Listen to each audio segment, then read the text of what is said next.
این بازی رو داریم، این بازی داریم. میرن مدرسه با گوشیاشون درس می‌خونن. یعنی همین گوشی پیدا کنیم تو هم میتونی درس بکنیم. الان هر 1000 تا آجری که بریم اونجا کار کنیم بهمون 50 تومن میدن پولیشون. واسه یه گوشی ساده باید 200,000 تا آجر حداقل جا شد.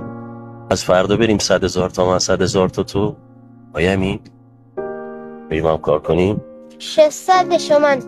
خب تو 600,000 تومن شد تو جمع کردی 607. 607,000 تومن. یه کاری کنیم اما ازت یه انتظاری داره.